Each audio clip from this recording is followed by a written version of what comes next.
Welcome to StartupHakk. My name is Spencer Thomason. I am the CEO and co-founder of CleanRouter, as well as many other products.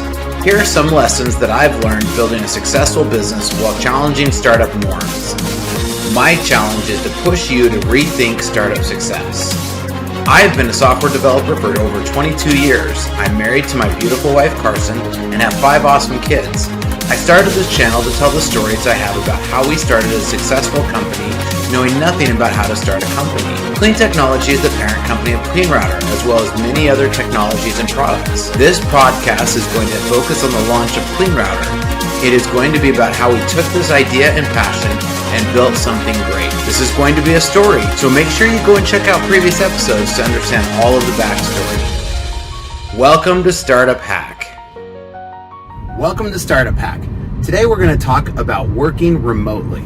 Now this is an often controversial subject, as some people feel really passionate on both sides of the aisle. As a software developer for over 20 years, I've known that as I've even worked in corporate jobs, I've been saying for 20 years that we drive to work to do the exact same job we could have done sitting in our home. True, there is some collaboration that happens with other employees, but the bulk of the work that a developer does largely actually is better when they're free from distraction. And so in that way, remote work has been something that I've mostly been a proponent of for over 20 years of development.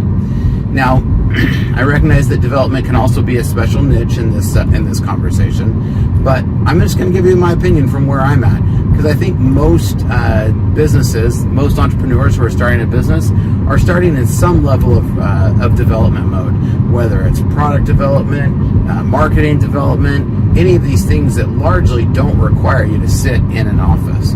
And so I'm going to talk about, since this is a channel for entrepreneurs and business startups, I'm going to talk to my experience with these, as I've also worked for startups who have also worked from home. My first experience with working from home was in 2006 when I started working for a company that allowed us to work 2 days a week telecommuting. They did it as part of a ride-share program, so at the time ride-share were a big deal, and instead of a way to reduce traffic, they allowed 2 days a week telecommuting. That was some of my first experiences, and I noticed how much more productive I was with the days that I was working at home. Then in 2009, I started working for a company that was full remote. The company was based out of Virginia. We built SharePoint components, and since it was largely all development and services, we did everything remote, and the whole company was remote. And that was my first full-time remote job. And I did work that job for 2.5 years, and then started CleanRouter. And at the time, CleanRouter then, we made the determination right from the get-go in 2009 that we were only going to build a remote-first company. And initially we were worried what investors might think about a remote-first company. We had a lot of people tell us in 2009 that we wouldn't be able to start a remote-only company. But from the get-go, that was one of the things that Eric and I both adamantly agreed on, is that there was no need to have an office for our line of work. Since then, we've actually run CleanRouter entirely remote.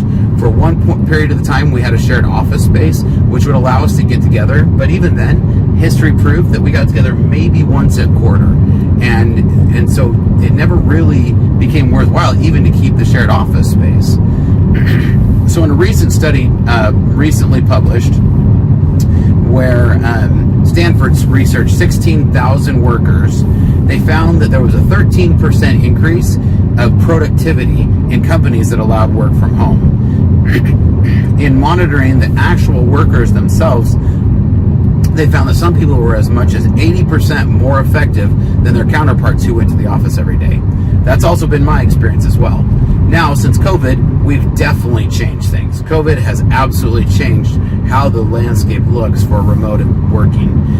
Before COVID, people didn't accept that a meeting could always be done over video conference. Now, video conference is the norm, and in a lot of ways, is far more effective than trying to get everybody into the room. Because then as soon as you have even one person remote, suddenly now it's still a remote meeting, and you may as well all be remote.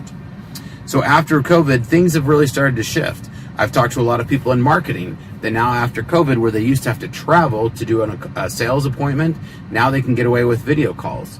I know that a lot of travel has dramatically decreased.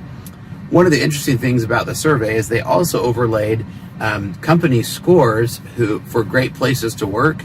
A lot of these different services that rate how, like Open Door, that rate how good a company is to work. They took these companies' scores who allowed remote work, and they found that the scores were dramatically higher among companies that allowed remote work versus those that didn't. And this I thought was an interesting part of it. Some of the things they found about the difference between home versus working in an office, they found that by no commute, it actually found that people spent the time they would normally spend in the commute working, which means that people could put in an 8.5 to 9 hour day and actually still feel like the day was shorter than if they commuted to the office and then worked a normal 8-hour day. They also found that there was less water cooler talk. So where this can cause some siloing effects among company, at the same time, it actually increased productivity as this time was reduced and generally found to be working. They also found that people exercise more, and there's been a ton of research to show that exercise outside of work produces productivity inside of work. And so this has an interesting effect where people aren't spending the time commuting, and they can exercise pretty much right up until the time that they have to start work. So this allows more people time to exercise, which then allows healthier people, which is less sick time and other things, which have been studied many times. Ultimately, they found that working from home provided a maximum productivity. They found that it really allows people, and people generally spend the time they're going to be working actually working. Because if they're at home, then they're not having to feel like they are, cheating if they're doing something else for a few minutes between breaks. So some of the hints and tips that I've found is, one, get on a schedule. I've worked remotely now for over 2/3 of my career, and one of the first things I would tell somebody who's just starting to work from home, get a consistent schedule. Get up every morning, shower, get ready for the day as if you were still going somewhere. If you dress for success, the old adage of dress for success is real. You got to get up, get dressed, get ready for the day as if you were going to an office, so that when you sit down at the computer, you're ready to work. If you kind of just roll out of bed, mosey over to the office or over to your laptop, or worse, get your laptop and work in bed, your productivity is going to be horrible. Next is stay organized. You've got to make sure that you have a work environment. In all the years that I've worked from home, I've either had an office or else a corner of my bedroom that has been dedicated specific to work. And this becomes critical because your mindset needs to be, I'm going to work and I'm leaving work. So both are very important. Also, you need to make sure that you stay organized and that you take breaks. It's very important. I've found that when I work from home, that you tend to just kind of work all through the day because it's easy to just pop in the kitchen and grab a sandwich and then head back to the office and keep working. But you really need to make sure that you're spending the time in the day to take your breaks. Take a break, walk away every once in a while. Make sure you're stopping for lunch where you're actually getting away from the computer still, because it can also be dangerous for work to consistently draw back in and never actually leave work, which can actually ruin productivity.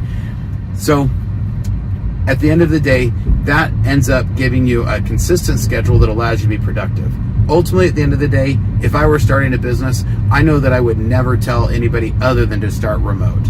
I've had so many different investors tell me that they literally will not even look. They end the conversation for investment if the company has a lease. And so, especially for small businesses, I think we have the ideal time and situations and technologies that allows us to build a remote company. And this is critical in keeping costs low, productivity high, and even making it so that hiring people becomes easier because you're not limited to one geographic location. So there you have it, folks. Make sure you grab your CleanRouter to keep your kids safe online with version 5 out, now including scheduling. Also, make sure you grab your kids a CleanPhone. I know every kid out there wants a phone, so the CleanPhone is the best option so that you can still have your kids connected and yet still keep them safe and so you can stay connected to what they're doing online. Thanks. Have a good one. Welcome to StartupHakk.